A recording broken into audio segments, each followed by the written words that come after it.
আসসালামু আলাইকুম। কেমন আছেন সবাই? আশা করি ভালো আছেন। আমি নিজেও ভালো আছি। এখানে মূলি খাপের মধ্যে যেটা দেখতে পাচ্ছেন, আসলে আমাদের রান্নাঘরের উপরের চালাটা নষ্ট হয়ে গেছে, যার জন্য এটা বানানো হচ্ছে। এটা আমার ভাই এখানে বসে বসে তৈরি করছে।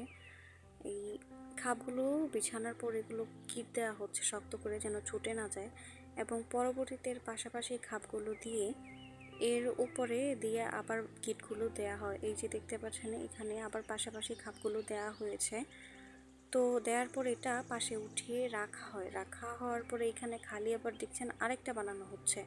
এই যে ওইটা উপরে রাখা আছে এবং পরবর্তীতে এটা বানাচ্ছে। এই যে খাপগুলো দিয়ে গিট দেওয়ার পরে এটার উপরে আবার পলিথিন বিছানো হয়। পলিথিনটা টান টান করে বিছিয়ে, তো পলিথিনটা আগেই সেলাই করা ছিল।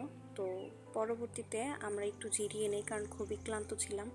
তো এর ফাঁকে মা এসে আমাদেরকে বেতফুল দিয়ে যায়। এটাকে আমরা বেতুম বলি। তো এটা আমি আর আমার ছোট বোন দুইজন মিলে খেলাম। খাওয়ার পর ক্লান্তি যখন অনেকটাই কমে গেছে, তখন আমরা আবার কাজে লেগে পড়ি। পলিথিনের উপরে আমরা আবার কালো ককশিটগুলো, যেটাকে প্লাস্টিক বলে, সেটা বিছানো শুরু করি। তো বিছানো হয়ে গেলে তার উপর ওই যে দেয়ালের পাশে রাখা ছিল যে খাপের ইটা, ওইটা আবার আমরা এটার উপরে দিয়ে সেলাই করতে থাকি। গিটগুলো শক্ত করে দেওয়া শুরু করে ভাই। তো এর গিটগুলো যখন দেয়া হয়ে যায়, তো তখন আবার চেক করা হয় যে কোনো কিছু বাদ রইল কিনা। তো ভাই এগুলার গিটগুলো কমপ্লিট করে উপরে আমাদের এই চালাটা, ও রান্নাঘরের চালাটা পুরোটা কমপ্লিট করে ফেলে।